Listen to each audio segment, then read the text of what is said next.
The morning Tobias Bailey drove his wagon through the gates of the Clover Creek Valley, a red-tailed hawk circled 3 times above the ridge and screamed into the open Colorado sky, and every old-timer who witnessed it later swore that the land itself was announcing something important had arrived. The year was 1883, and the territory of Colorado was a place still being written, still being argued over by weather and ambition and grief in equal measure. The mountains to the west wore their permanent crowns of snow even in late summer, and the grasslands below them rolled in slow golden waves that made a man feel both very small and very fortunate to be breathing. Clover Creek ran cold and clear from those mountains, cutting through the valley with the kind of purposeful urgency that water always has, feeding meadows and watering cattle, and marking the boundaries between neighboring claims as clearly as any surveyor's line. Tobias Bailey was 34 years old, broad across the shoulders in the way that came from actual labor rather than vanity, with dark hair that needed cutting and eyes the particular shade of gray-green that the creek turned in deep winter. He had come from Kansas, where the land was flatter and the wind more honest but the soil less rich, and he had spent the better part of 2 years saving what he needed to purchase the old Drummond spread on the eastern slope of the valley. He was not a man given to grand speeches or impressive entrances. He arrived with 2 horses, a wagon full of tools and supplies, a dog named General who was neither particularly brave nor particularly commanding, but was loyal in the way that only old mixed-breed dogs can be, and the quiet, deliberate intention to make something lasting out of what he had been given. He had no wife. He had once had the beginning of something that might have become a marriage back in Abilene, but the woman had chosen a banker's son with clean hands, and Tobias had found that the sting of it faded faster than he expected.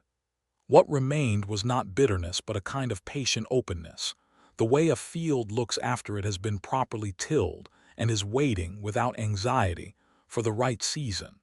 The Drummond spread had been empty for 2 years.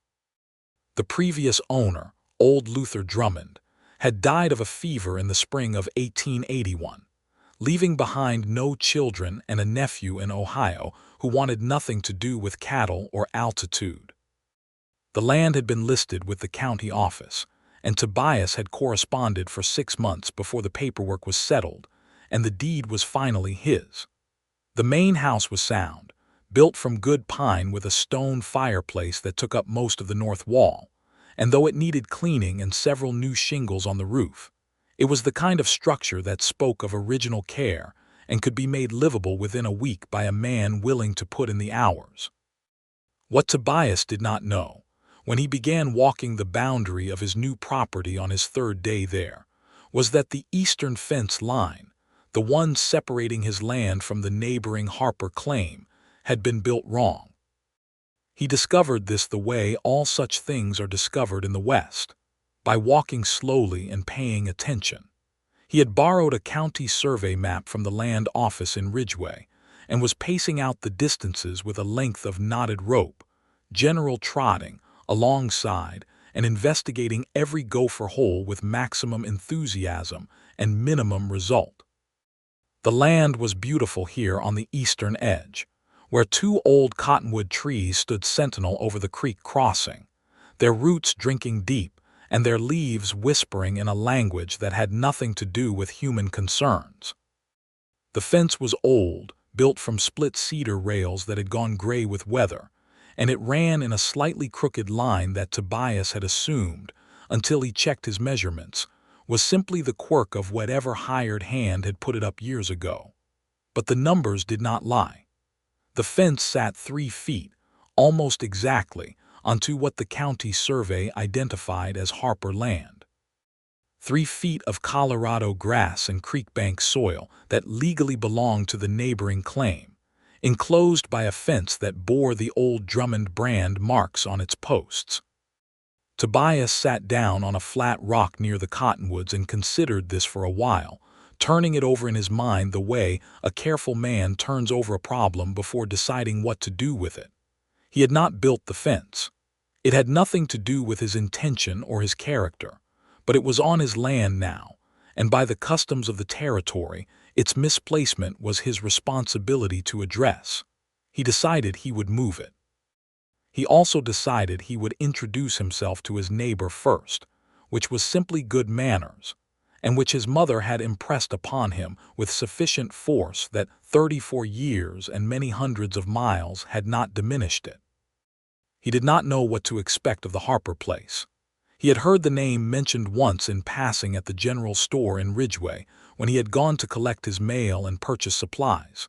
The storekeeper, a man named Aldous Crane, who had the gift of providing information without appearing to do so intentionally, had mentioned that the Harper widow ran her cattle on the east side of the creek, and that she was, and here Crane had paused and chosen his word carefully, capable.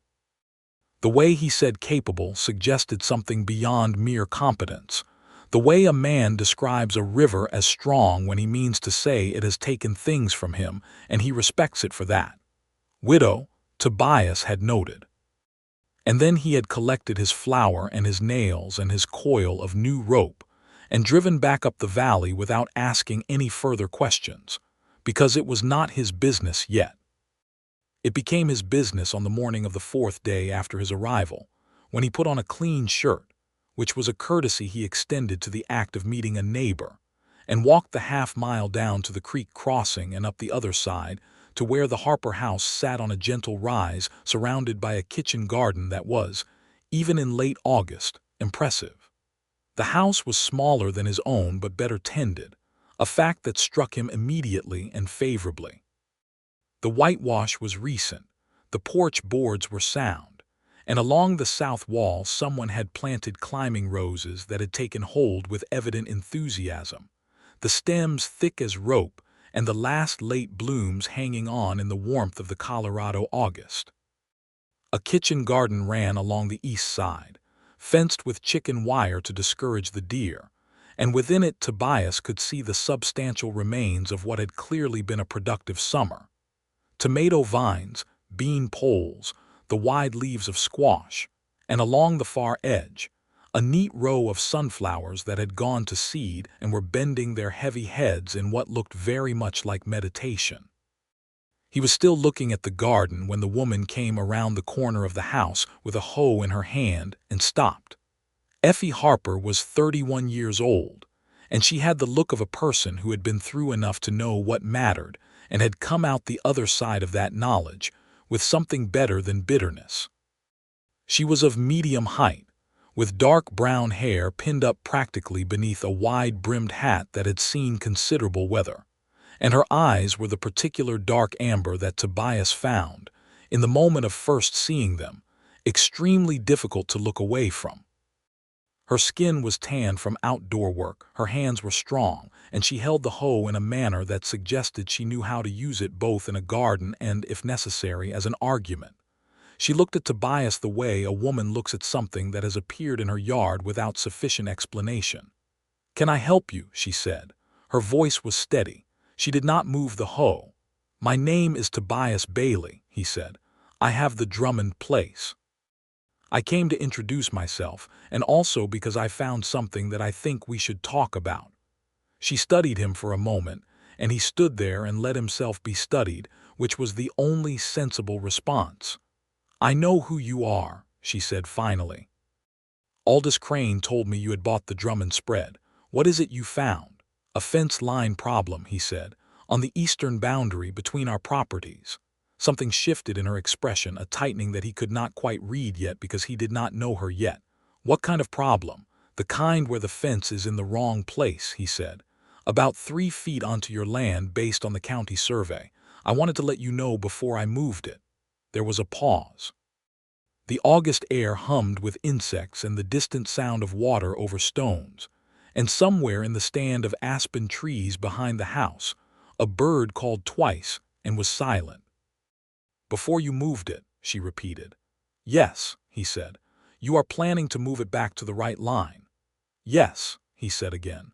"I figure that is the correct thing to do. It is your land and it should have your fence line on it." Effie Harper looked at him for another long moment, and during that moment Tobias had the peculiar sensation that she was running him through some internal accounting that he could not see but that he hoped he was passing. "I have been arguing about that fence line for 7 years," she said. "Since before my husband died, Luther Drummond would not hear a word about it." "Luther Drummond is not my concern," Tobias said. "The survey is." Something changed in her face then, some small but perceptible softening, the way ice sounds when it begins to think about becoming water in the first warmth of March. "All right, Mr. Bailey," she said. "I appreciate that." "Tobias," he said. "Just Tobias is fine." She looked at him for one more moment, and there might have been the faintest beginning of something at the corner of her mouth that was not quite a smile yet but was considering the possibility. "Effie Harper," she said, as though he had not already been told her name, and as though she were establishing something important, which she was. "Mrs. Harper," he said, because he had been raised with manners. "Effie," she said, with a firmness that suggested she had decided something. "Effie," he agreed. There was a pause that was not entirely uncomfortable. "Would you want some coffee?" she said, "since you walked all the way down here." He had not expected that. He had expected either gratitude or suspicion or possibly both in some combination, but the directness of the offer caught him pleasantly off guard. "I would, yes," he said. "Thank you." She set the hoe against the porch rail and he followed her inside, and that was how it began, with the straightforward logic of a fence line and the human logic of coffee on a warm Colorado morning, which were not such different things if you thought about it right.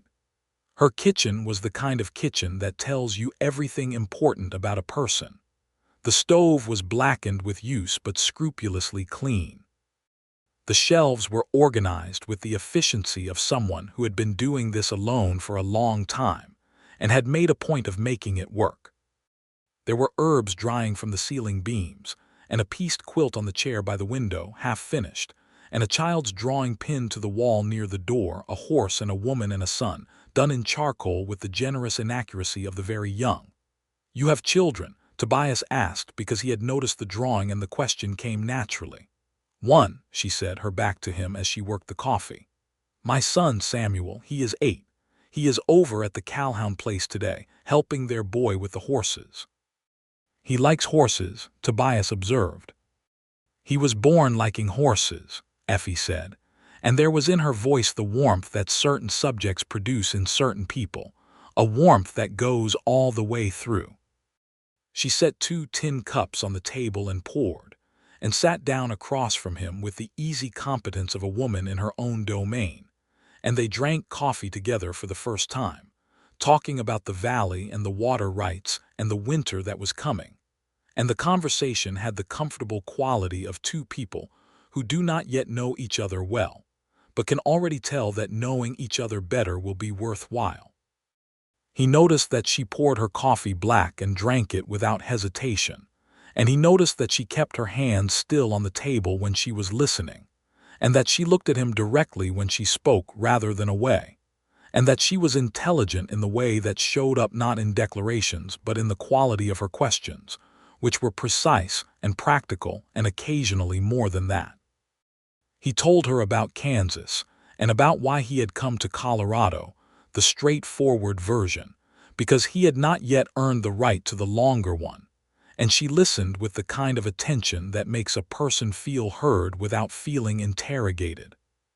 She told him that her husband, James Harper, had died of a fall from his horse 3 years ago in the late autumn, that she had considered selling the place and going back to her family in Missouri, and had decided instead to stay because the land was good, and because Samuel should grow up somewhere that was his, and that the winters here were difficult but the summers made up for it.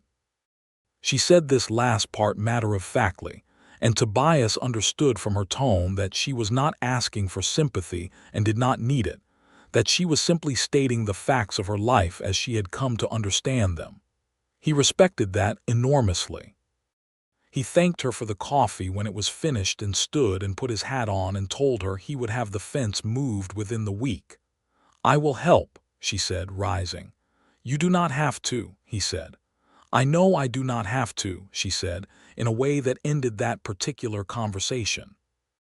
He walked back across the creek in the warm, late August morning with the hawk sound still somewhere above him, and the particular feeling of having turned a corner onto an unfamiliar road that looked, as far as he could see, promising. He moved the fence on Thursday. He had his reasons for waiting a few days. He wanted to pull the old posts properly and reset them true, not just shift the rails, which would have been faster but less honest. And he needed to cut new posts from the timber at the back of his property to replace the ones that had rotted through. He spent Tuesday and Wednesday working on this with a steady concentration, and on Thursday morning he had a pile of good new cedar posts and a post hole digger and a plan, and he went to work on the boundary line in the clear gold light of early morning while the dew was still on the grass. Effie appeared at 10 o'clock, as he had expected, and also as he had hoped without quite admitting to himself that he hoped it, coming across the creek crossing with a canvas bag over one shoulder and her hair under the same battered hat. She had her son with her. Samuel Harper was 8 years old and had his mother's eyes and a quantity of energy that expressed itself in constant, purposeful motion. He arrived at the fence line already running, skidded to a stop near the pile of new posts, assessed Tobias with rapid and thorough attention, and said, "Can I help?" "Can you dig?" Tobias asked. "Yes," Samuel said immediately, with the confidence of someone who has not yet discovered the limits of his capability, and finds the gap between confidence and reality to be one of the great entertainments of life. Tobias handed him the small spade from his tool bag, the one he used for detail work, and directed him to a spot 3 feet back from the old fence line, and said he needed a hole 18 inches deep and 8 inches across. Samuel threw himself at this task with an intensity that suggested he took it personally. Effie set her canvas bag down and looked at the old posts, and then at the new ones, and then at Tobias. "These are good," she said, running her hand along the smooth cedar of a new post. "You cut them yourself?" "From the back timber," he said. "The Drummond land, there is a good stand of cedar back there." "My husband always said that was the best timber in the valley," she said. There was a moment there, a brief pause in which the mention of her husband sat in the air between them, not uneasily but with the particular weight that such things carry, the weight of a life that had been and was no longer. "He was right," Tobias said simply, and picked up the post-hole digger and went to work. They worked through the morning with the easy collaboration of 2 people who are both competent and compatible, which is one of the better combinations available. Tobias set the posts. Effie tamped them with the iron bar she had brought in her canvas bag, a fact that he had not anticipated and that pleased him. And Samuel dug with tremendous enthusiasm for approximately 20 minutes before the novelty wore thin, at which point he appointed himself the person responsible for holding the guide's string taut, and took this role with great seriousness, squinting along the line and declaring the post straight or not with judicial authority. By noon they had reset 20 yards of fence line, and the boundary now sat where the county survey said it belonged, and those 3 feet of Colorado grass and creek bank were no longer disputed. Tobias drove the last post home with the maul and stepped back and looked at the line. "That is right," he said. "Yes," Effie agreed. She was standing beside him, close enough that he could smell the clean, warm scent of sun on her skin, and something floral that he thought might be from the climbing roses on her house, and he was aware of her proximity in a way that was not inappropriate but was distinct. Samuel threw himself at the new fence rail and hung from it experimentally, testing its structural integrity. "It holds," Samuel announced approvingly. "That is encouraging," Tobias said. Effie had brought food in her canvas bag, which he had not anticipated, sandwiches made from thick bread and last night's leftover beef, and a jar of pickles and 3 apples. They sat on the grass near the cottonwoods to eat, with the creek making its constant silver argument nearby, and the August heat settled warm around them. Samuel ate his sandwich in 4 bites and was already in the creek to his knees before Tobias had finished his first bite, and Effie watched her son with the particular expression that mothers have when they are monitoring safety and enjoying the sight simultaneously. "He is a good worker," Tobias said. "He is a better supervisor than he is a laborer," Effie said, and the smile that had been considering its options for the past several days made its full appearance, and Tobias found it to be worth the wait. It was the kind of smile that rearranges things slightly, the way a good September storm clears the air and makes everything sharper and more itself. It was genuine and warm and a little rueful, the smile of someone who has survived sufficient difficulty to find the small humor in things. "I was the same way at 8, Tobias said. "Were you?" "My father said I was the finest delegator in 3 counties.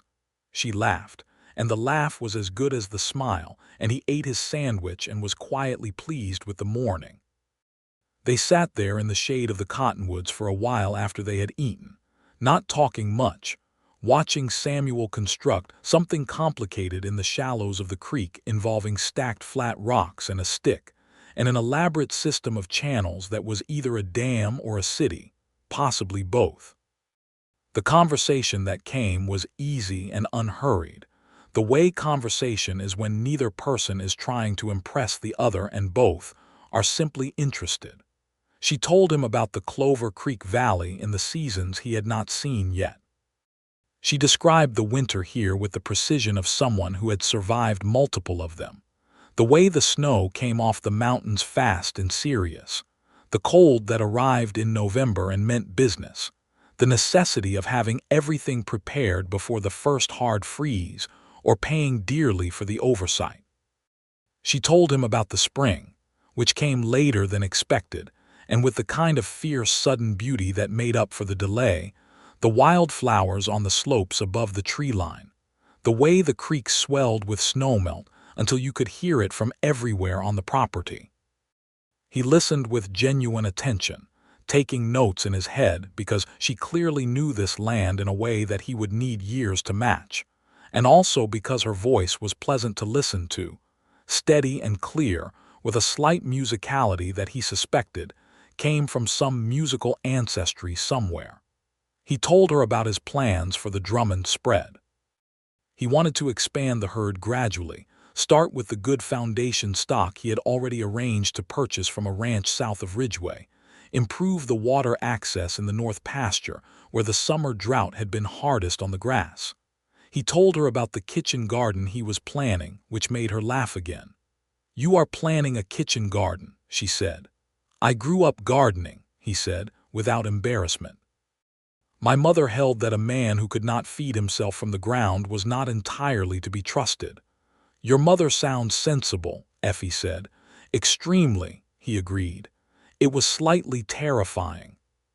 She told him about the difficulties of running a cattle operation alone with an 8-year-old and intermittent hired help, which was a reality she described without complaint, but with the particular frankness of someone who has stopped pretending that hard things are not hard.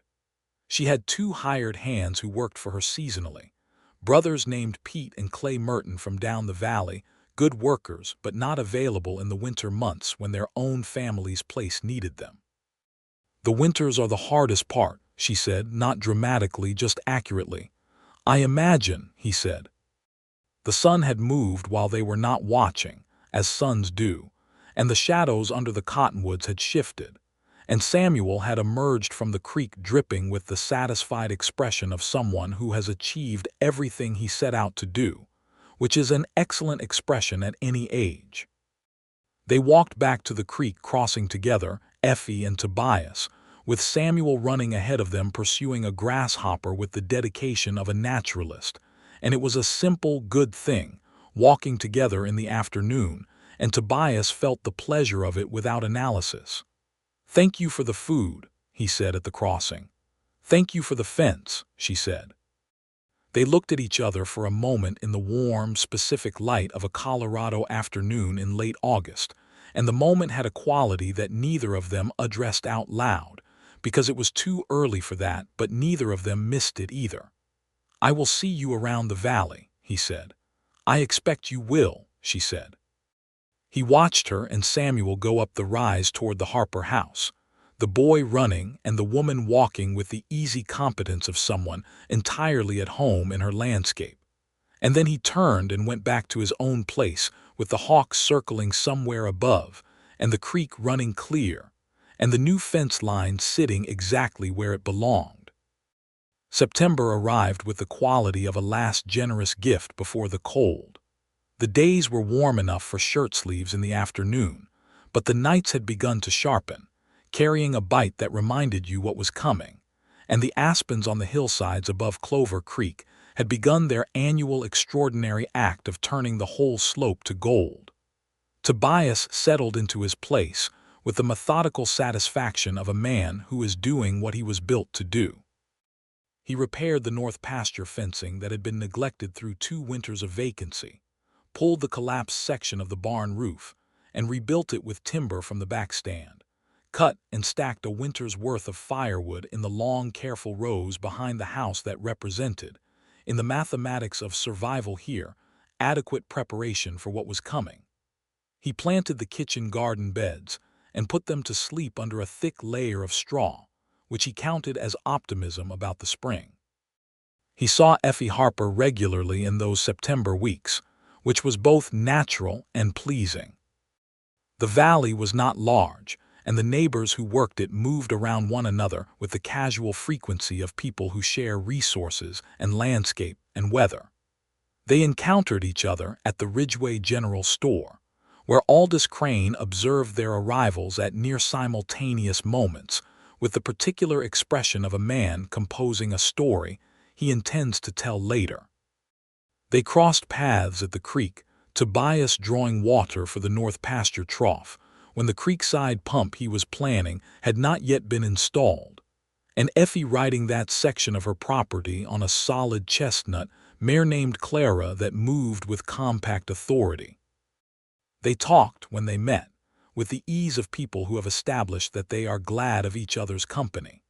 The conversations ranged over practical ground, the shared concerns of 2 neighboring operations with similar challenges, water and weather, and the price of beef at the stockyards in Ridgeway.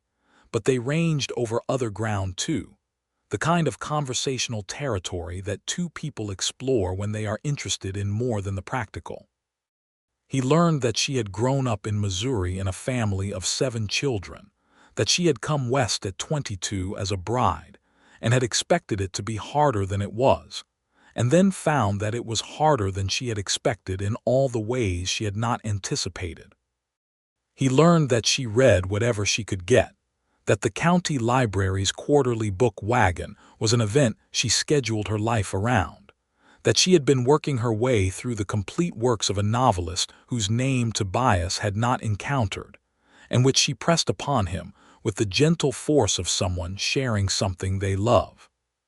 He read it because she had pressed it on him, and because he was curious about what she found in it, and when he returned the book 2 weeks later, he had genuine things to say about it, which surprised her and pleased her and opened a conversation about stories, and what they are for that lasted a full hour on his porch one afternoon, while Samuel sat in the yard and played some elaborate solitary game involving a row of stones that served as an audience for his ongoing narration.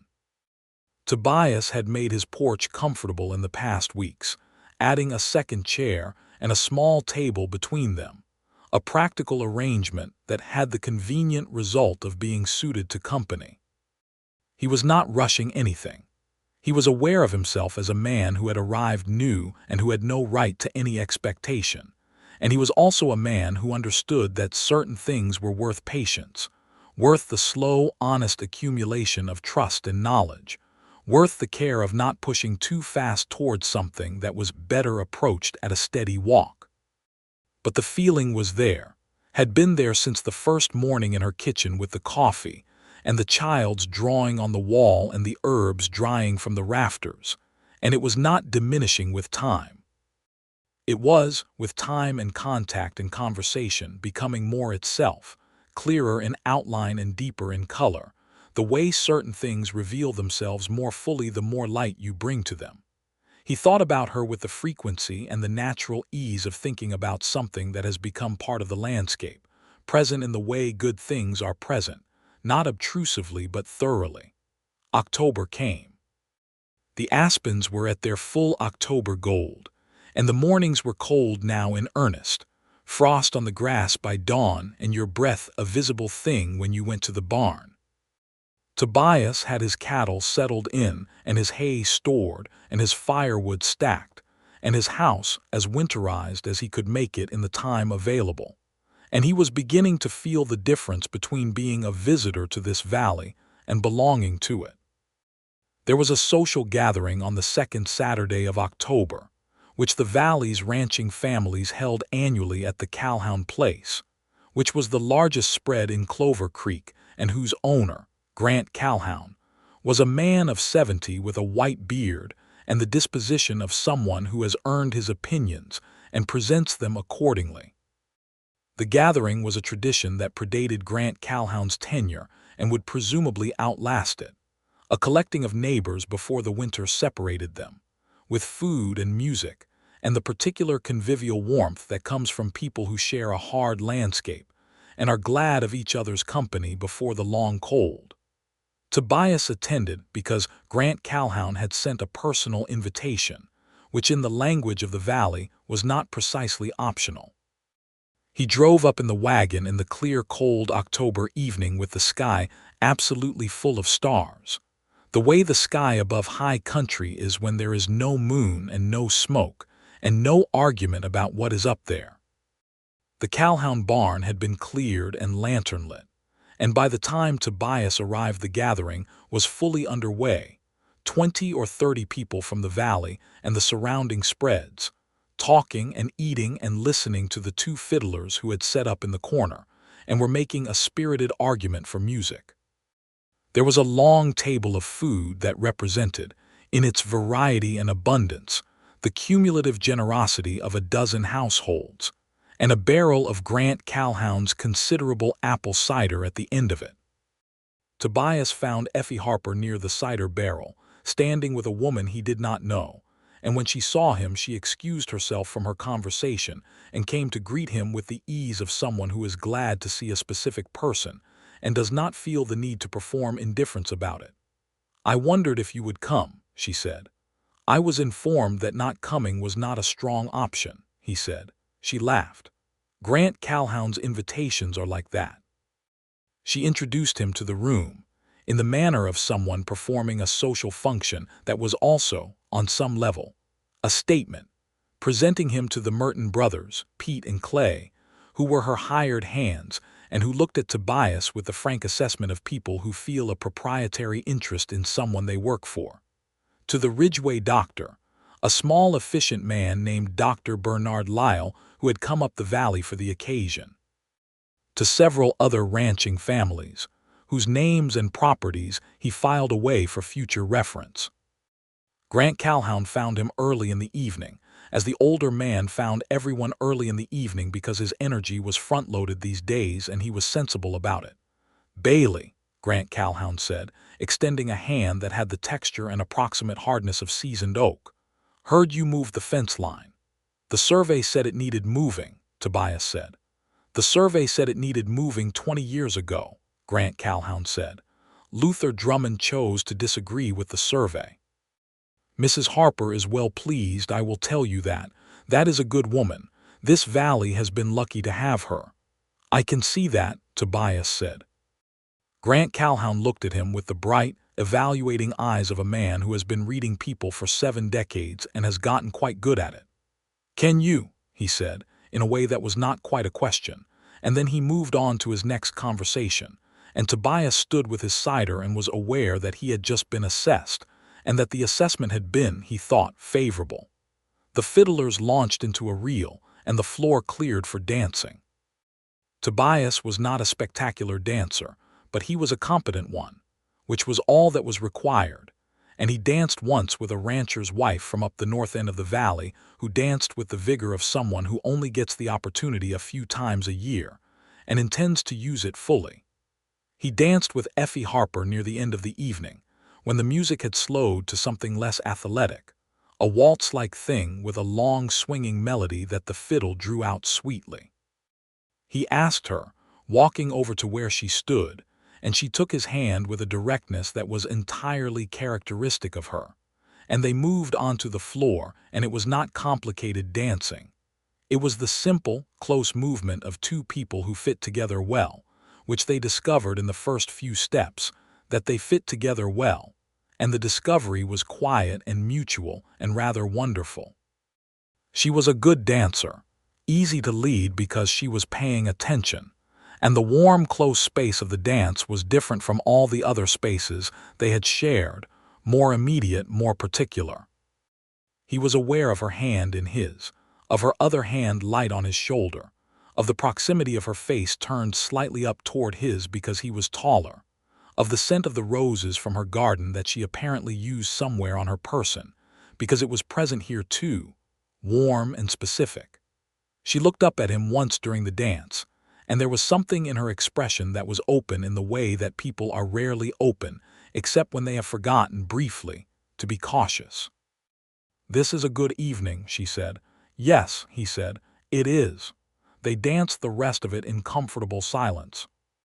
Samuel was collected from the children's corner of the barn, deeply asleep in a pile of blankets, when the evening ended, and Tobias helped carry him out and settled him in the back of Effie's wagon with a gentleness that was instinctive, tucking the blanket up around the boy's shoulders while he slept the absolute sleep of the thoroughly exhausted 8-year-old.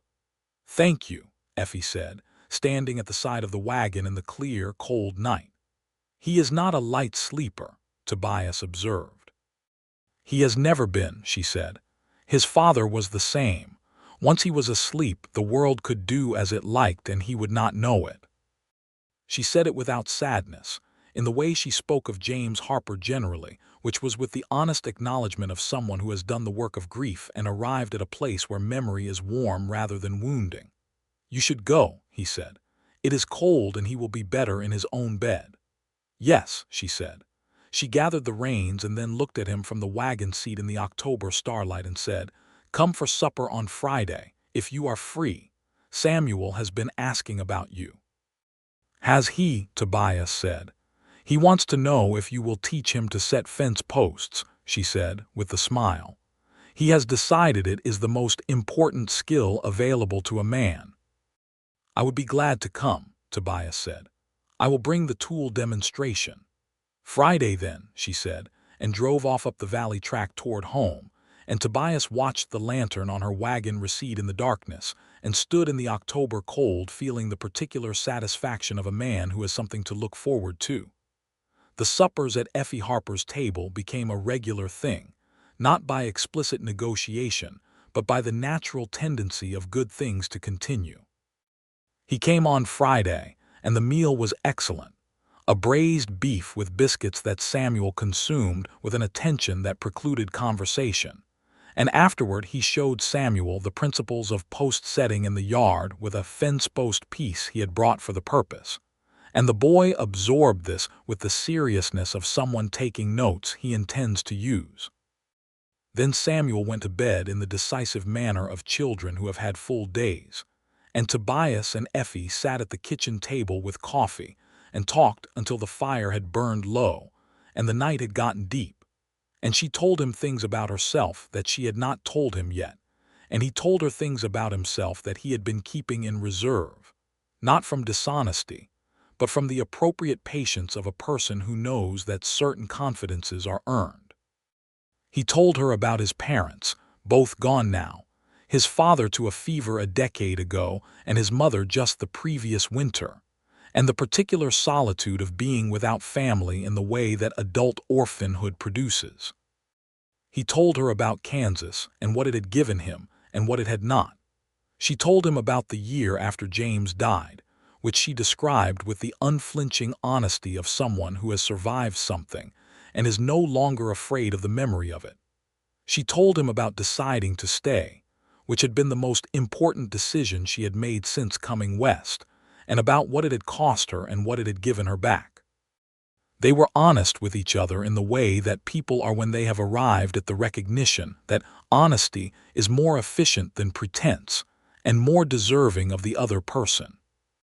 He went home in the cold November dark with General trotting alongside him through the frost-stiff grass, and he felt the state of himself with some surprise, because he had not expected, at 34, after Kansas and all the pragmatic years between then and now, to feel like this. Light was the word that came closest, though it was not quite right. More like the way the air feels after the first snow settles, when everything is clear and still, and the familiar landscape looks both exactly like itself and entirely new.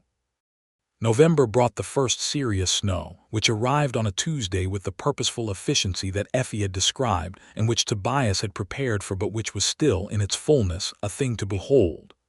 The valley went white in a matter of hours, the mountains disappeared behind cloud, and the temperature dropped with a blunt seriousness that left no room for argument. Tobias was prepared. His hay was in.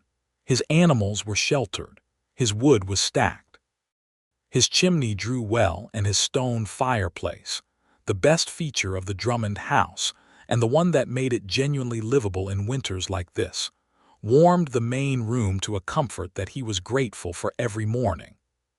He thought about Effie during those first winter weeks more than he thought it was sensible to admit, and the fact that he could not see her as easily made the wanting of her company more apparent, which was either instructive or inconvenient, possibly both. They were not entirely separated by the winter. The valley road was passable in ordinary snowfall, and Ridgeway was reachable, and the twice-monthly trips to the general store provided intersection points that both of them, if he was reading correctly, found reasons to align. He found reasons to be useful to her operation during the winter months that were genuine reasons rather than pretexts. There was a section of her barn roof that was sagging in a way that needed attention before the next heavy snow, and he had the timber and the tools and the skill, and offering this was simply the reasonable thing to do, which was what he told himself as he drove his wagon down to the Harper place on a clear, cold December morning with the timber in the back and General riding up front with an expression of philosophical acceptance.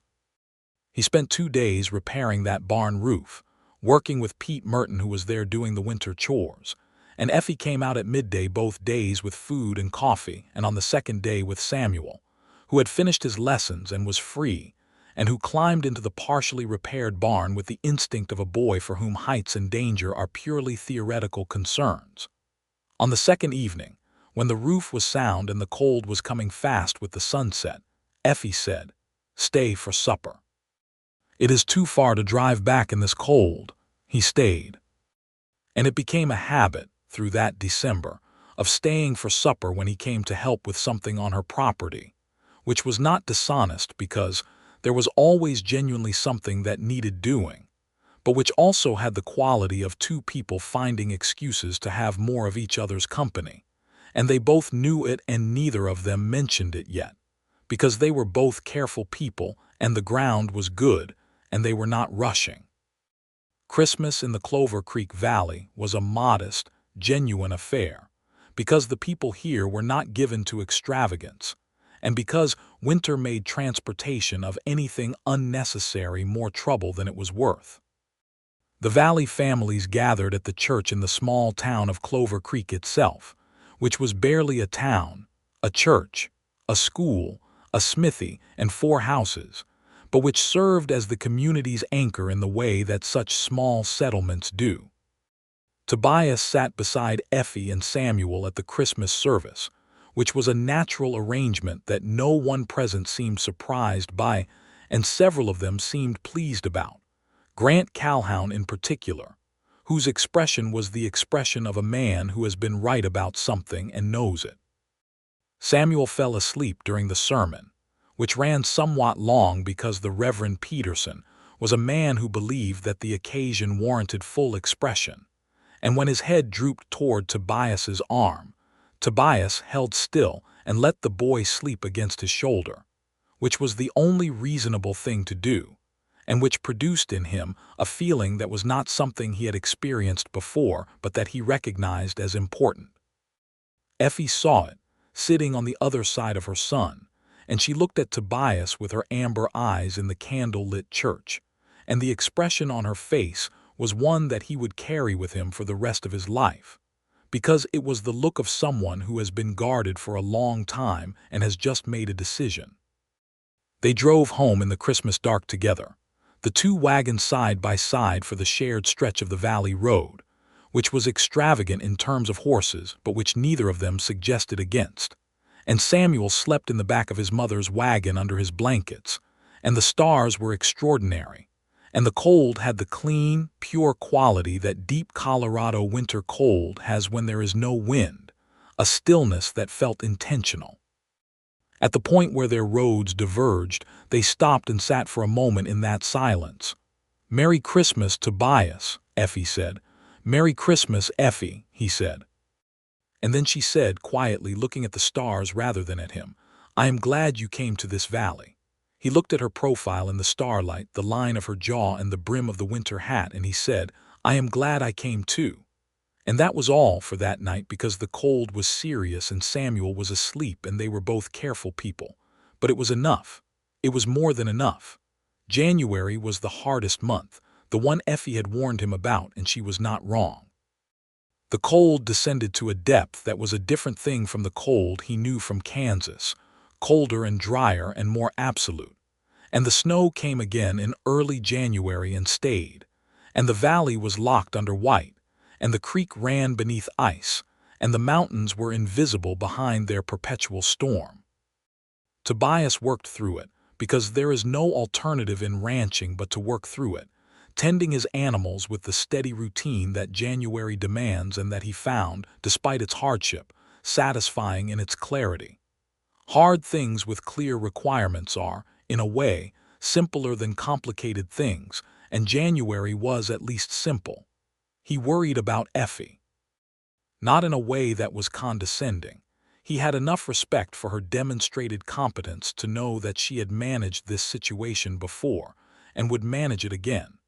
But in the way that you worry about someone whose well-being has become important to you, a concern that is less about their capability and more about the simple fact of wanting them well. He went to the Harper place on the worst days, which had the official purpose of checking the stock and helping with the heaviest barn work, and the real purpose of which was to be certain that they were all right. Samuel was thriving in the winter with the vitality of children who have not yet learned to take weather personally. He had constructed an elaborate snow fortress in the yard that he was developing into what he described as a territorial defense system, the strategic logic of which was unclear, but the architectural ambition of which was considerable.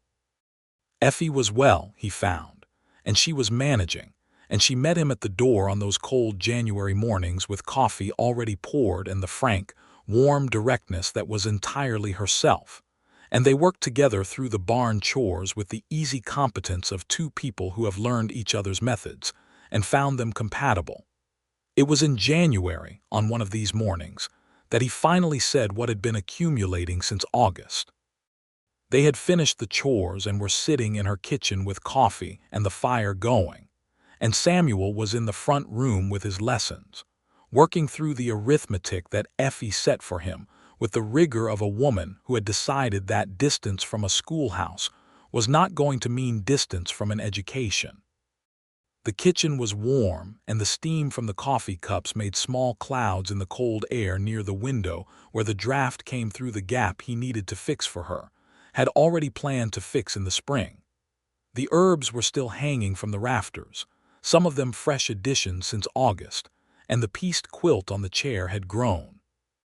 He looked at her across the table, and the feeling was so present and so clear that being quiet about it felt suddenly like a kind of dishonesty, and he was not a dishonest man. "Effie," he said. She looked up from her cup. "I need to say something to you," he said, "and I want to say it directly because I think you prefer that." "I do prefer that," she said, and she was very still, the way she was still when she was paying close attention. "I care about you," he said. "I have since the beginning of this. Since August and the fence and the coffee, and it has not gotten smaller with time, it has gotten larger. I am telling you because you deserve to know it and because I would rather be honest about it than not, even if it changes things between us in a way I would not prefer." He stopped. He had said the important part. She looked at him for a moment that was long enough for him to register everything in the room: the fire, the herbs, the sound of Samuel's pencil on his slate in the next room, the wind against the window. "Tobias," she said, and her voice was very steady, "I have known since October." "October," he said. "The dance," she said simply. He looked at her. "I have been less quick to say it," she said, "because I am cautious. Because I have a son whose life I will not upend for something that is not certain, and because I lost someone, and that makes a person careful about what they allow to matter." "I understand that," he said. "I know you do," she said. "That is part of the problem." She said this with a rueful smile that suggested it was not exactly a problem. "Is it still a problem?" he asked. She considered him for a long moment, and in the light from the window her eyes were the color of autumn honey, warm and specific and full of something that he recognized as his own feeling reflected. "No," she said. "I do not think it is." He reached across the table and covered her hand with his, and she turned her hand over and held his, and they sat like that in the warm kitchen in January, while the wind ran against the windows, and the fire made its steady argument, and Samuel's pencil scratched in the next room. And it was the simplest and most complete thing that Tobias Bailey had felt in his adult life.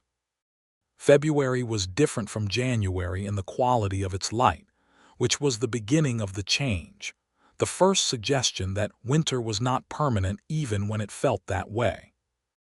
The days lengthened in small, honest increments, and on the clear days the sunlight had a character that January's did not, something warmer at the edges, a promise without a specific date. Tobias came to the Harper place most days now, and this was not concealed or coded. It was simply what was happening, and the valley knew it and received the knowledge with the equanimity of a community that understood long, hard winters and the particular comfort of having someone specific to orient toward. Grant Calhoun met Tobias at the Ridgeway store in late February and said, unprompted, "You are good for her," which from Grant Calhoun was approximately equivalent to a formal blessing, and was intended as such. Pete and Clay Merton had initially regarded Tobias with the wary protectiveness of men who felt responsible for a woman they worked for, but this had shifted through the months into something easier. Pete Merton, the older of the two, had told Tobias one afternoon, while they were reinforcing the Harper hay barn against the February winds, that he was glad Effie had someone looking out for her that she did not have to pay, which was as close to an endorsement as Pete Merton was likely to produce. Samuel was another matter, not a difficult one, but an important one, because Samuel was 8 years old and perceptive and had opinions, and his opinion of Tobias mattered in a way that Tobias understood and took seriously. Samuel had been moving from initial bright interest through various stages of assessment since August, the way children conduct their evaluations, which are more thorough and more honest than adult assessments and take longer to reach their conclusions. He had by February arrived at a position that expressed itself as follows. He had started saving his best questions for Tobias, which was a significant indicator, and he had begun, occasionally and without fanfare, to reach for Tobias's hand when they were walking somewhere, which was a more significant one. On a Saturday in late February, Tobias and Samuel spent the afternoon repairing the Harper chicken coop, which had taken some storm damage, and Samuel talked throughout with the free associating intensity of a child who has decided that the person he is talking to is worth telling things to. And by the time they had finished with the coop and were walking back to the house through the afternoon snow, Samuel said, completely without preamble, "Are you going to marry my mother?" Tobias stopped walking. Samuel looked up at him with the direct assessment of his mother's eyes in a younger face. "I would like to," Tobias said, because he had been raised to be honest and because Samuel deserved it. "Good," Samuel said, with the manner of someone who has reviewed the evidence and reached a satisfactory conclusion. And then he ran ahead into the house, leaving Tobias standing in the February snow with the feeling of having been both assessed and approved by the most important panel available. He asked Effie in March, when the first real thaw had begun, and the creek was singing under its ice, and the first tentative green was showing in the south-facing bank where the sun hit first.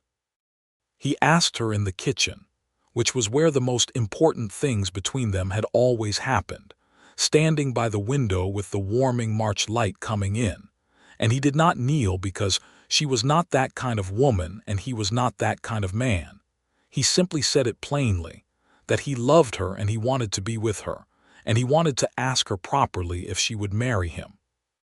She was quiet for a moment. That was not anxiety but consideration, the consideration of a woman who makes decisions carefully and means them when she makes them. "Samuel already told me," she said, "that you had told him you wanted to." "He asked first," Tobias said. "I did not bring it up with him." "I know," she said. "That is very like him." There was a pause. "Tobias," she said, and she crossed the kitchen and stood in front of him and looked up at him in the March light, and her eyes were warm and steady and completely certain. "Yes." He put his hands on her face carefully, as though she were something extraordinary, which she was, and he kissed her for the first time, and it was gentle and true and better than he had imagined it, which, given that he had imagined it more than he would have admitted, was saying something considerable. She held his arms and kissed him back with a fullness that was entirely her, not tentative but genuine, and the March sun came through the window, and the creek sang under the ice outside, and the kitchen smelled of coffee and drying herbs, and in the yard General and Effie's old dog, a gray-muzzled hound named Biscuit, were conducting some long-running territorial negotiation with the mutual tolerance of elderly diplomats. The valley spring was as good as she had described it. The snow came off the mountains in a great generous release, and the creek swelled and ran silver-brown and fast over the stones, and the wildflowers on the lower slopes came up in waves, first the blue ones and then the gold, and then everything at once in a kind of joyful argument of color that made the months of white and cold seem, in retrospect, like a reasonable price. They were married in June, in the Clover Creek church, with the valley assembled in the way that the valley assembled for things that mattered. The Reverend Peterson kept the ceremony appropriately brief, because Tobias had, with diplomatic firmness, indicated that brevity was preferred, and what the ceremony lacked in length it made up for in sincerity, because both of them meant every word completely. Samuel stood beside Tobias during the ceremony with the expression of someone who has arranged events satisfactorily, which was not entirely inaccurate. Grant Calhoun, sitting in the front pew in his good suit, cried openly and without embarrassment, which was a fact that circulated through the valley for some time afterward because it was entirely unexpected and somehow deeply correct. Aldous Crane attended, and afterward told everyone who came into the store for the next month that he had seen it coming the first time. He had mentioned to each of them separately that the new rancher at the Drummond place and Mrs. Harper were neighbors, which was true in its way, and which he was entitled to. They went back to the Drummond place, which became the Bailey place, the consolidation of the two properties making an operation that was, combined, more viable than either alone, with better water access and better pasture land, and the combined practical intelligence of two people who were both good at this kind of work. The summer of their first year of marriage was the kind of summer that Colorado provides, as if to make a specific point about why a person would choose this difficult and beautiful place. The days were long and warm with the quality of gold you cannot buy. The nights were cool and star-filled and profound, and the grass on the combined Bailey pastures grew with the lavish indifference of grass that has been properly watered and left alone. Effie moved her household to the Bailey house, which was larger, and the process of making it hers was something that Tobias watched with quiet pleasure. The herbs that appeared drying from his ceiling beams, the quilt that went to the chair by the window, the climbing roses she transplanted from the Harper house with the determination of someone for whom these plants had earned their next location. They kept the Harper house. It was on good land and it was in good condition, and there were uses for it: seasonal worker housing, storage for the equipment that the expanded operation required. Samuel regarded it sometimes with the thoughtfulness of a boy who understands that things can be both past and present, that a place can be the home it was, and also the useful thing it is now, without one canceling the other. He was 9 now, Samuel, and had grown through the spring with the sudden purposeful acceleration of boys in their growing years. He had accepted the change in his family's configuration with the practical adaptability of a child who has been consulted and respected throughout the process, and he called Tobias by his name, which was right, and which Tobias did not seek to change, because he was Samuel's father in every way that counted except the first one, and that first one was James Harper's, and that was as it should be. But there was a growing ease between them, the man and the boy, that showed itself in the daily unremarkable things. The way Samuel appeared at the barn when Tobias was working, not because he was asked, but because he wanted to be there. The way he listened when Tobias explained something with the attentiveness of someone taking it in properly. The way he came to find Tobias in the evening sometimes, just to tell him something that had happened during the day, the kind of small thing you tell someone when they are part of your daily world. The fence between the two properties, the original fence that Tobias had moved in August of the previous year, now marked an internal boundary within the unified Bailey operation, rather than a property line between neighbors, which was a fact that both of them found satisfying in a way that was partly practical and partly something more. The county surveyor came through in the autumn of their first married year to update the land records, because Tobias had filed the deed changes properly with the county office, and the surveyor, a methodical young man named Harris who wore city boots that were obviously incompatible with the terrain, confirmed that the eastern boundary fence now sat exactly where the survey said it should, and made a note of this in his records with the evident satisfaction of someone tidying up a discrepancy that had apparently been there long enough to be an irritation. The previous fence was 3 feet off, Harris said, looking at his measurements. It was moved, Tobias said. Good, said Harris, and made another note, and drove his city boots back toward Ridgeway. In the second autumn, Effie told Tobias she was expecting a child.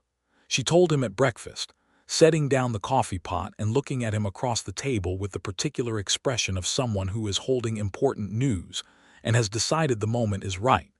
He was quiet for a moment that she waded through without anxiety, because she knew him well enough by then to know that his silences were thought, not absence.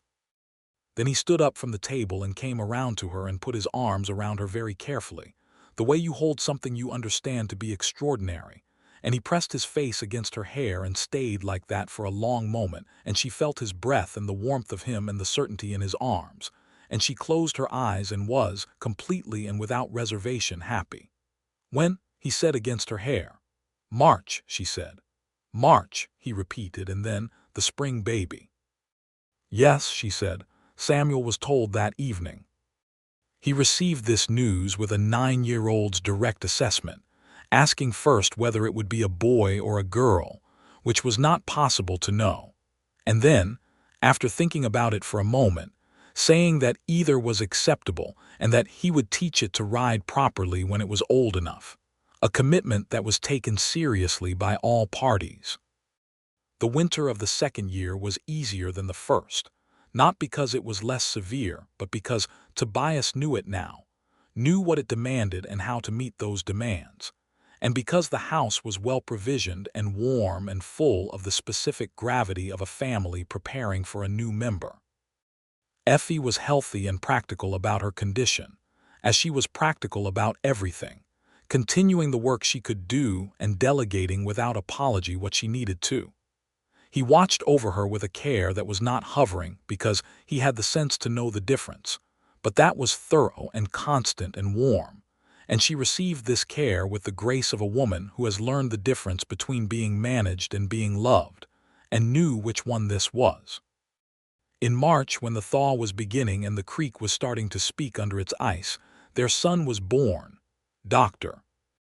Bernard Lyle drove up from Ridgeway in the early March morning when the labor started, making the journey through the last of the winter cold with the efficient calm of a man who has done this often enough to be neither nonchalant nor alarmed.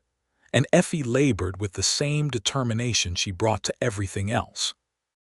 And the child arrived in the long blue light of a March evening when the mountains had appeared through the clearing clouds, and the sky above them was the particular color of something that is about to become spring. It was a boy. He was robust and loud about his opinions, and had, from the first hours, the dark-haired look of his father.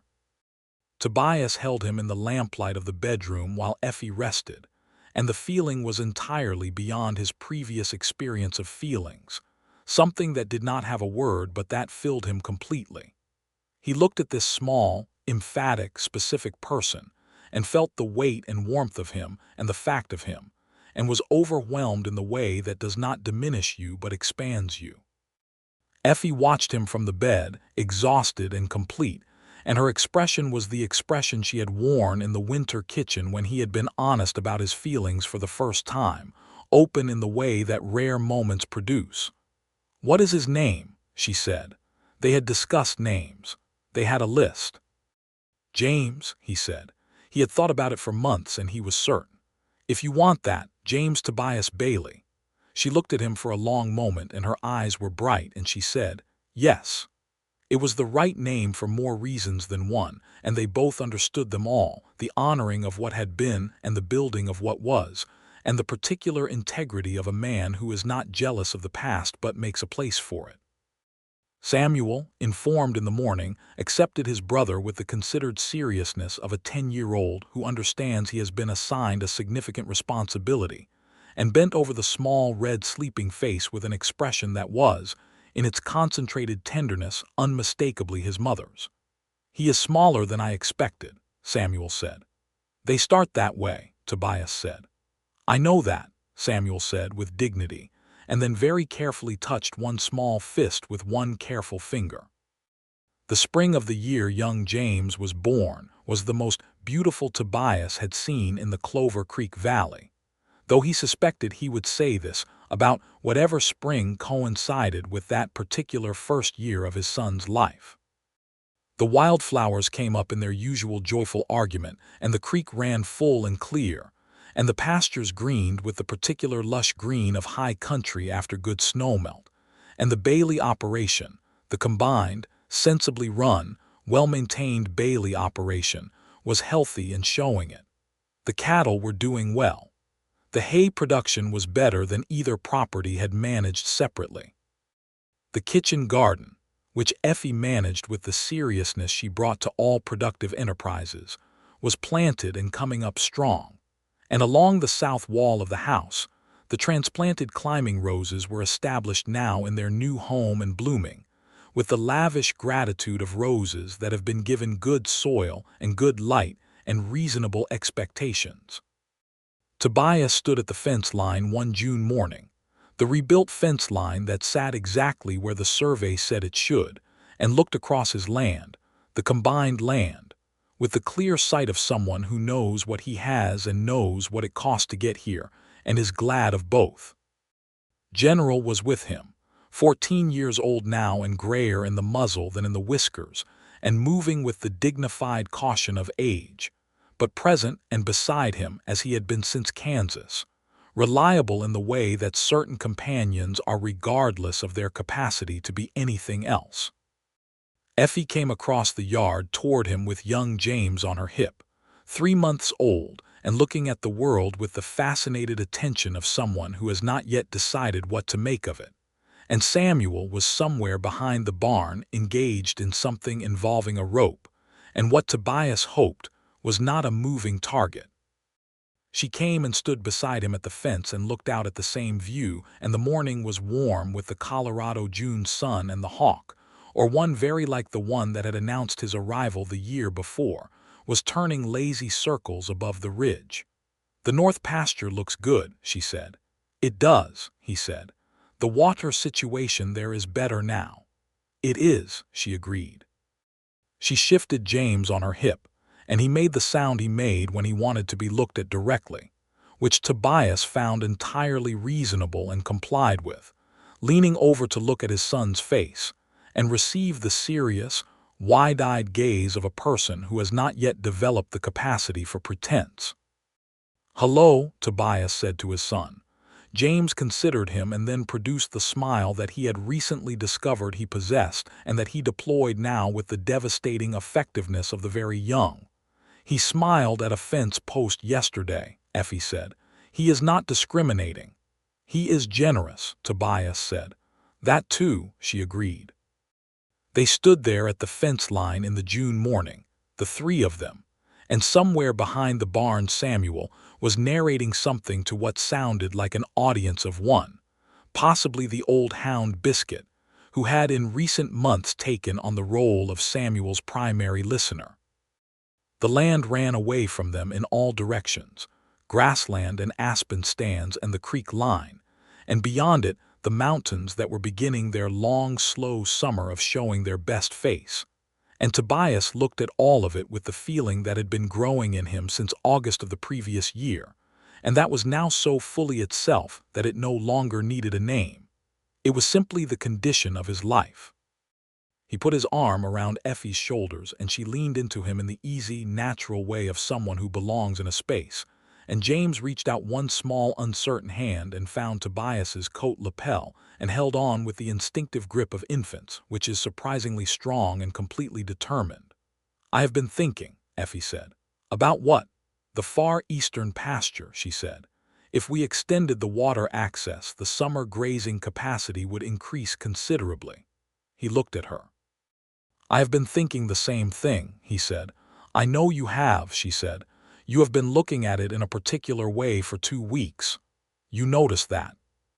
"I notice everything about you," she said, matter-of-factly, in the tone of someone stating a fact that should not require emphasis. He pressed his lips to the top of her head briefly, the way you do with someone whose presence is both cherished and ordinary, which is the best combination available. "We should look at it this week," he said. "Thursday," she said. "Pete Merton will be here Thursday and he can take the morning feeding." "Thursday, then," he agreed. They stood at the fence line, which was exactly where it belonged, and the valley morning opened around them in the way that the best mornings do, without hurry, with the generous, indifferent beauty of a landscape that has been here longer than any of them and will be here after, and which accommodates human love and human effort with the same vast, patient equanimity that it accommodates the hawk and the creek and the first summer storm building above the western peaks. The years settled in then, the good, full working years that are the substance of a life lived deliberately. James grew from the serious small person he had started as into a boy of 5, then 7, then 10, with his father's coloring and his mother's eyes and something entirely his own in the way he moved through the world, which was with a certain purposeful calm that both his parents recognized as belonging to neither of them individually, but to both of them combined, which is the way children work when the combination has been a true one. Samuel grew into a young man of 12, 13, 14, with the serious competence of someone who had started learning from the people around him early and had taken it seriously. He rode well, better than most boys his age, and could set fence posts properly, a skill he demonstrated to his brother James as soon as James was old enough to hold a post brace, with the solemnity of someone transmitting important knowledge. He called Tobias by his name through those years, as he had from the beginning, but the name had changed its meaning in the way that names do when the relationship they belong to deepens past what words can precisely contain. Tobias understood what the name meant when Samuel said it, and Samuel understood that Tobias understood, and this was sufficient and true. Effie and Tobias had, by the time James was 4, a daughter. They named her Martha, after Tobias's mother, and she arrived in the summer with the vigorous opinions of the second child who intends to be heard, and was heard, and settled into the Bailey household with the assurance of someone who knows she belongs there. Martha grew to resemble Effie in ways that both her parents found quietly astonishing, not in her features, which were more her father's, but in the quality of her attention and the way she had opinions and held them until she had reason to revise them, and the way she looked at the things she loved with a fullness that was entirely recognizable. The Bailey Ranch, which was what the combined operation was known as throughout Clover Creek Valley, and the surrounding territory by the time a decade had passed since Tobias drove his wagon through the valley gates, was one of the better-run operations in that part of Colorado. Not the largest, not the most profitable by the mathematics of simple volume, but efficient and sound, and managed by two people who understood both the land and each other, and who had, between them, the kind of combined competence that does not require performance because the results speak clearly. They were known in the valley for particular things. Tobias Bailey was known as a man whose word was complete when given, and whose fence lines were straight, and whose cattle were well cared for, and who would help a neighbor with the same commitment he brought to his own work.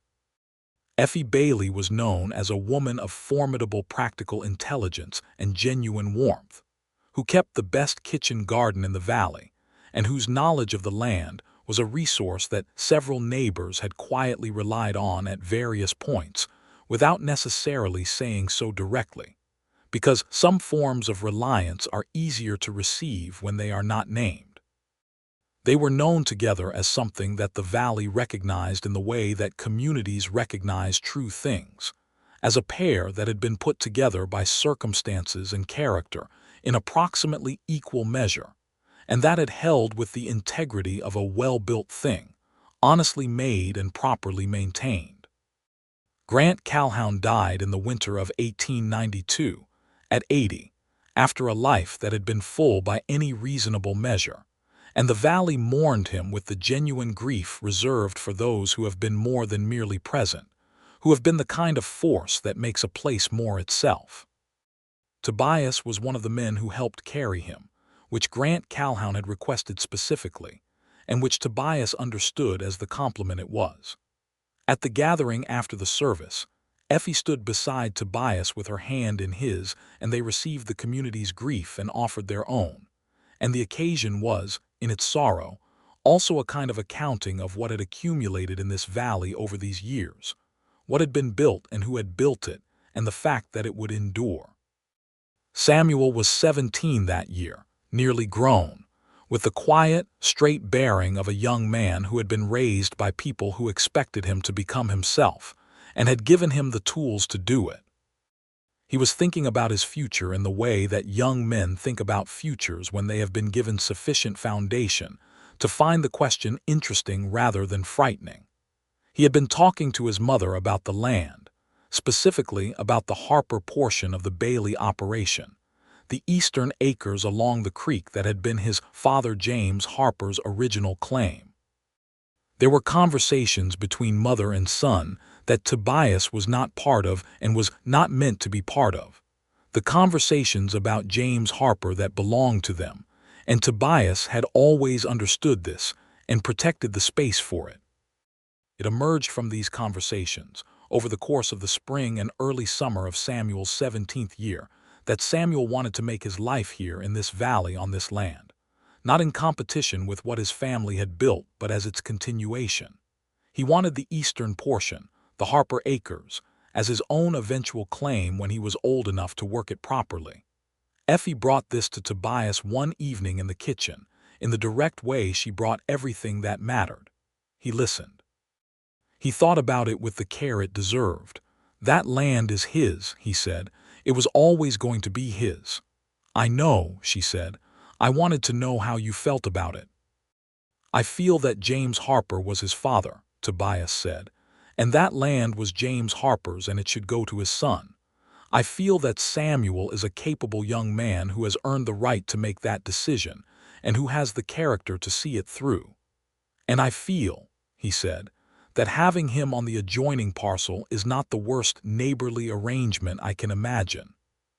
She looked at him across the kitchen table in the lamplight with the expression she had worn in the December starlight when she said she was glad he had come to the valley, and in the March kitchen when she had said yes, and in the bedroom when he had named their son James, the expression that he had come to know as the one she wore when something had been settled and settled right. "You are a good man, Tobias Bailey," she said. "I had good reason to be," he said. She reached across the table and held his hand, and they sat in the lamplight while the evening sounds of the valley came through the open window, the creek and the insects, and the distant sound of the stock, and somewhere Samuel's voice, talking to General's successor. A young red hound Samuel had named Colonel with the humor of someone who understood family tradition. The summer of 1893 was when the Bailey kitchen garden produced, in some extraordinary confluence of rainfall and soil, and Effie's attentive management, the most remarkable harvest any of them had seen: tomatoes and beans and squash, and corn in such abundance that they shared freely with 3 neighboring families, and still had more than they could use.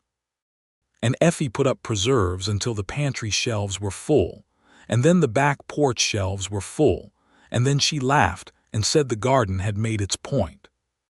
James was 10 that summer, and had developed the particular relationship with the cattle that his mother had said he had since, before he could properly understand what cattle were, spending hours in the pasture observing them with the scientific patience of a young naturalist, and reporting his findings to anyone who would listen with a thoroughness that suggested he had inherited certain conversational tendencies from both sides. Martha was 6 and was, in her mother's estimation and her father's agreement, absolutely certain of everything and had been since birth. She rode a small gray pony named Cloud with the authority of someone who has never considered the possibility of falling off, which was either admirable confidence or the kind of recklessness that parents lose sleep over, and often both simultaneously. In the evenings in those years, Tobias and Effie would sit on the porch that he had added to the south side of the house in the 2nd year of their marriage, the side where the climbing roses grew, and the summer evenings were long and slow and full of the valley's evening conversation, the birds settling and the creek running and the light going gold on the mountains, and then fading through purple to the extraordinary blue-black of high country dark. They talked on those evenings with the easy fullness of 2 people who have enough history between them that silence is equally comfortable and conversation is equally true. They talked about the children and the cattle and the land and the neighbors and the wider world that came to them in newspapers that arrived 3 weeks late, and told them things that were happening far away with the quality of events that are real but not immediately relevant. They talked about the past sometimes, with the openness of people who have stopped managing it and can simply look at it. She talked about James Harper with honesty and warmth, the man who had brought her west and built something with her and died too young, and Tobias listened in the way he had always listened to these conversations, with the respect of someone who understands that the heart is not a finite space, that love does not work on the principle of replacement. He told her things about his own past that he had kept for these later conversations, small things and larger ones, and she received them with the attention and the care that she brought to everything that came from him. "Do you ever wonder," she said once, on an August evening not unlike the August evening when he had first walked across the creek and found her in her garden, "what would have happened if you had not moved the fence?" He thought about it genuinely. "I would have gone over there anyway," he said. "The fence was wrong, that was separate. But what if you had not noticed it?" "I was going to come over and introduce myself regardless," he said. "I would have knocked on your door and said I was your new neighbor." She was quiet for a moment, looking at the mountains in the last light. "And then," she said, "and then I would have noticed the garden," he said, "and asked about it. Because it was remarkable, and you would have told me about it, and I would have found a reason to come back." She looked at him with the amber eyes in the fading light. "You think so," she said. "I think some things find their way," he said, "regardless of the specific road."